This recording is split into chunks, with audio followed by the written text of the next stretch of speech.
Hello दोस्तों, कैसे हैं आप सब। एक बार फिर से स्वागत है आपका हमारे यूट्यूब चैनल पे। दोस्तों, आज हम बात करने जा रहे हैं भारत के एक बहुत ही खूबसूरत शहर जयपुर के बारे में। पिंक सिटी के नाम से मशहूर जयपुर भारत का एक खूबसूरत पुराना शहर है। जयपुर समृद्ध वास्तुकला विरासत का अद्भुत नमूना है।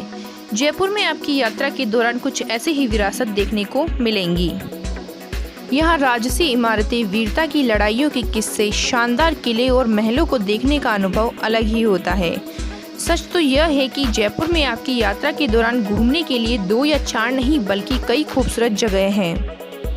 तो दोस्तों, आज के हमारे इस वीडियो में मैं आपको जयपुर से जुड़ी सारी जानकारी विस्तार पूर्वक दूंगी कि जयपुर में हमें कहाँ कहाँ घूमना है, वहाँ के टूरिस्ट प्लेसेस कितनी बजे तक खुले रहते हैं, कब बंद होते हैं, और साथ ही साथ बताऊंगी कि वहाँ के टूरिस्ट प्लेसेस का टिकट चार्ज कितना है। इसके अलावा हम बात करेंगे कि वहाँ पर खाने के लिए क्या फेमस है और हमारे ठहरने की क्या व्यवस्था है। इसके अलावा हम बात करेंगे कि जयपुर हम कैसे जा सकते हैं। तो सबसे पहले ये जान लेते हैं कि हम जयपुर कैसे जा सकते हैं। जयपुर जाने के लिए हमारे पास 3 ऑप्शंस हैं, जिसमें से पहला है प्लेन। जयपुर हवाई अड्डा मुख्य शहर से 7 किलोमीटर घरेलू टर्मिनल और 10 किलोमीटर अंतर्राष्ट्रीय टर्मिनल सांगानेर में स्थित है। यह हवाई अड्डा जयपुर को भारत के सभी प्रमुख हिस्सों के साथ साथ कुछ प्रमुख विदेशी देशों से भी जोड़ता है। इसमें दिल्ली, जोधपुर, उदयपुर, औरंगाबाद, हैदराबाद, गोवा, कोलकाता, चेन्नई, अहमदाबाद, मुंबई, बेंगलोर, इंदौर और पुणे के लिए दैनिक घरेलू उड़ानों की सुविधा है। इसके अलावा इसमें अंतर्राष्ट्रीय उड़ानों की सुविधा है, जिसके माध्यम से यह सीधे शारजहां, मस्कट और दुबई से जुड़ती है। एक बार जब आप हवाई अड्डे पर उतर जाते हैं तो टैक्सी किराए पर ले या मुख्य शहर तक पहुंचने के लिए बस की सुविधा ले सकते हैं। हमारा दूसरा ऑप्शन है सड़क मार्ग। जयपुर राष्ट्रीय राजमार्ग 8, 11 और 12 के नेटवर्क के माध्यम से भारत के सभी प्रमुख शहरों से जुड़ा हुआ है। राजस्थान राज्य सड़क परिवहन निगम द्वारा जयपुर और दिल्ली के बीच एक बहुत अच्छी बस सेवा भी उपलब्ध है और दोनों तरफ से बसों को लगभग आधे घंटे तक चलाया जाता है।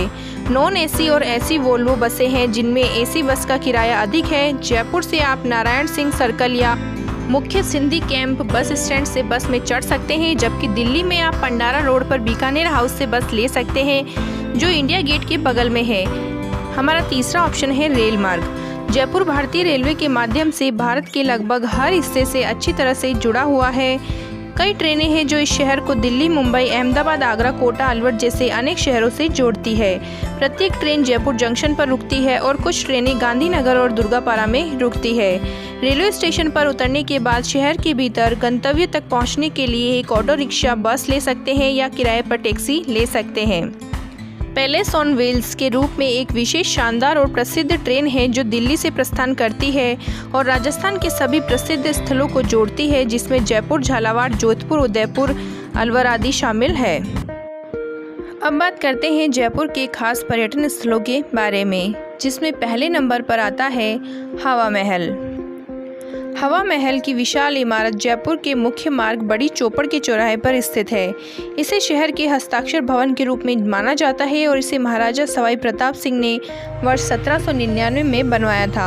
हवा महल, इसका नाम इसकी अनूठी संरचना से लिया गया है। इसमें मौजूद छोटी छोटी खिड़कियों का एक जाल जैसा है, जिससे ठंडी हवा महल में प्रवेश करती है और गर्मियों के दिनों में महल को ठंडा बनाए रखती है। ललित जाली की खिड़कियों और पर्दे वाली बालकनी से सजे इस खूबसूरत हवा महल के निर्माण का मुख्य उद्देश्य शाही जयपुर की शाही राजपूत महिलाओं को झरोखे में से सड़क पर हो रहे उत्सवों को देखने की अनुमति देना था। हवा महल राजपूत स्थापत्य शैली में बनाया गया है और यह लाल और गुलाबी बलुआ पत्थरों से निर्मित है। पैलेस में एक पिरामिड संरचना है जो लगभग एक मुकुट जैसा दिखाई देता है और असंख्य छोटी खिड़कियों से अलंकृत है। हवा महल की एंट्री फीस भारतीयों के लिए 50 रुपये है और विदेशियों के लिए 200 रुपये। यहाँ आप एक कंपोजिट टिकट भी खरीद सकते हैं जो 2 दिन के लिए वैलिड रहेगी। इस टिकट की कीमत भारतीयों के लिए 300 रुपये और विदेशियों के लिए 1000 रुपये रखी गई है। इस कंपोजिट टिकट की मदद से आप 2 दिन तक हवा महल और इसके आसपास के मौजूद दर्शनीय स्थल घूम सकते हैं। हमारी दूसरी जगह है अल्बर्ट हॉल संग्रहालय। जयपुर के रामनिवास उद्यान में स्थित अल्बर्ट हॉल संग्रहालय राजस्थान का सबसे पुराना संग्रहालय है। इंडो सरे सैनिक वास्तुकला के एक आदर्श प्रतीक के रूप में खड़े इस इमारत का नाम Prince of Wales Albert Edward के नाम पर रखा गया है। इसे सरकारी केंद्रीय संग्रहालय भी कहा जाता है। इसमें दुनिया के विभिन्न क्षेत्रों से लाए गए कलाकृतियों का एक व्यापक संग्रह है।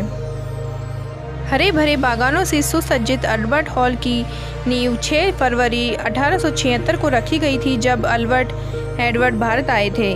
संग्रहालय की दीर्घाओं में अतीत से प्राचीन वस्तुओं और कलाकृतियों का एक संग्रह है जो आपको हैरान कर देगा। प्राचीन सिक्के, संगमरमर की कला, मिट्टी के बर्तनों, कालीनों और विशेष रूप से मिस्र की मम्मी इतिहास के शौकीनों के लिए देखने लायक चीज है। हमारा तीसरा पर्यटन स्थल है city palace. City palace Rajasthan के जयपुर शहर में सबसे प्रसिद्ध पर्यटक आकर्षणों में से एक है।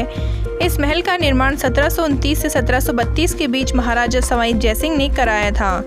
सटीक पेचीदगियों से सुसज्जित महल को कई अन्य महलों के साथ साथ चंद्र महल और मुबारक महल सहित आंगन, इमारतों और उद्यानों की एक श्रृंखला में विभाजित किया गया था। चंद्र महल अब एक संग्रहालय है, लेकिन इसका प्रमुख हिस्सा अभी भी शाही निवास है। संग्रहालय में विभिन्न अद्वितीय दस्तकारी उत्पादों और अन्य चीजें हैं जो सिटी पैलेस की शाही विरासत से संबंधित है। सिटी पैलेस मुगल और राजपूत वास्तुकला शैलियों का एक कोमल मिश्रण है।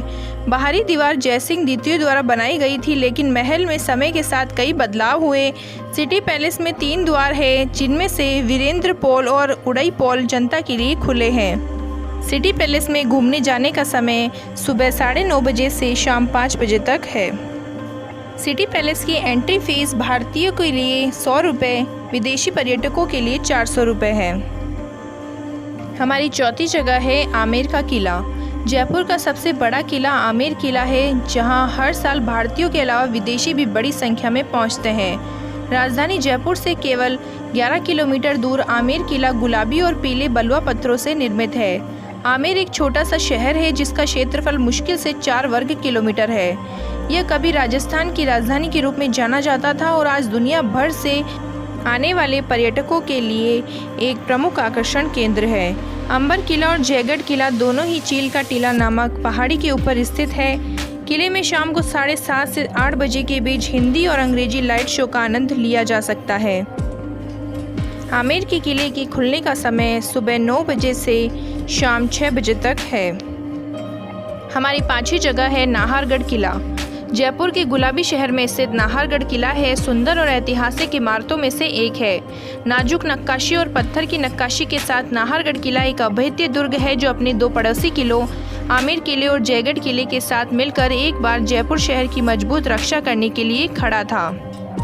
अरावली पहाड़ियों पर स्थित किला महाराजा सवाई जयसिंह द्वितीय द्वारा वर्ष 1734 में एक वापसी के रूप में बनाया गया था। इसे मूल रूप से सुदर्शनगढ़ किला कहा जाता था, लेकिन बाद में इसका नाम बदलकर नाहरगढ़ किला रख दिया गया था, जिसका शाब्दिक अर्थ है टाइगर्स का निवास। शहर के कुछ लुभावने दृश्यों के साथ नाहरगढ़ किला अपनी विस्तारित दीवार के लिए जाना जाता है, जो इसे जयगढ़ किले से जोड़ती है। नाहरगढ़ किले की टाइमिंग सुबह 10 बजे से शाम 5:30 बजे तक है। इस किले की एंट्री फीस भारतीयों के लिए 20 रुपये और विदेशियों के लिए 50 रुपये है। हमारी 6ठी जगह है जंतर मंतर। जयपुर के रीगल शहर में सिटी पैलेस के पास स्थित जंतर मंतर दुनिया में सबसे बड़ा रॉक एस्ट्रोनॉमिकल ऑब्जर्वेटरी है। जंतर मंतर का निर्माण राजा सवाई जयसिंह ने 1727 से 1733 में किया था। जंतर मंतर को यूनेस्को की विश्व विरासत स्थलों की सूची में भी चित्रित किया गया है। इस विशाल वेधशाला के निर्माण का मुख्य उद्देश्य अंतरिक्ष और समय के बारे में जानकारी का अध्ययन करना और इकट्ठा करना था। जयपुर में वेधशाला राजा जयसिंह द्वारा निर्मित 5 अन्य ऐसी वेधशालाओं का एक संग्रह है जो नई दिल्ली, उज्जैन, वाराणसी और मथुरा में से स्थित है। जंतर मंतर स्थापत्य प्रतिभा अनुभव करने के लिए एक अद्भुत चीज है। जंतर मंतर पर्यटकों के लिए सुबह 9 बजे से शाम 4:30 बजे तक खुला रहता है। भारतीयों के लिए 40 रुपये और विदेशियों के लिए 200 रुपये एंट्री फीस है। हमारी 7वीं जगह है गलताजी मंदिर। जयपुर के रीगल शहर के बाहरी इलाके में स्थित गलताजी मंदिर एक प्रागैतिहासिक हिंदू तीर्थ स्थल है। गलताजी मंदिर में कई मंदिर, पवित्र कुंड, मंडप और प्राकृतिक झरने हैं। यह राजसी मंदिर एक पहाड़ी इलाके में स्थित है जो एक खूबसूरत घाट से घिरा है, जो हर साल यहाँ पर्यटकों को आकर्षित करता है। गलताजी मंदिर गुलाबी रंग के बलुआ पत्थर का उपयोग करके बनाया गया था। कुंड के अलावा इस पूर्व ऐतिहासिक हिंदू तीर्थ स्थल में मंदिर के भीतर भगवान राम, भगवान कृष्ण और भगवान हनुमान के मंदिर भी है। जयपुर के मुख्य पर्यटन स्थलों में से एक मंदिर परिसर में प्राकृतिक ताजे पानी के झरने और 7 पवित्र कुंड है। इन कुंडों के बीच गलता कुंड सबसे पवित्र है और माना जाता है कि यह कभी नहीं सूखता। इस मंदिर में दर्शन करने का समय सुबह 5 बजे से रात 9 बजे तक है। हमारी 8वीं जगह है चौकी ढाणी।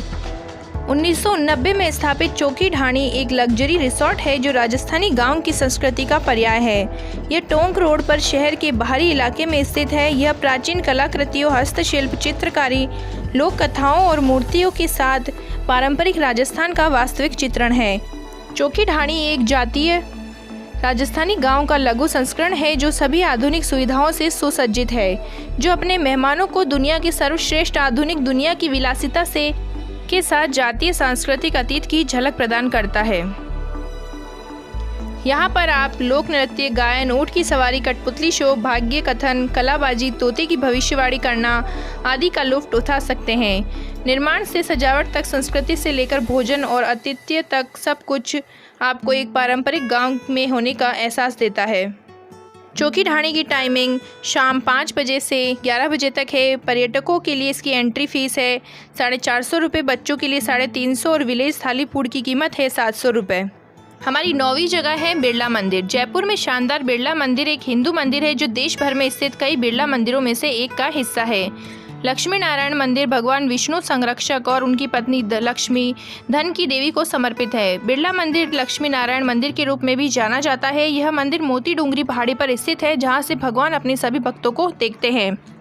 मंदिर का निर्माण वर्ष 1988 में बिरला द्वारा किया गया था, जब जयपुर के महाराजा ने 1 रुपये की टोकन राशि के लिए जमीन दे दी थी।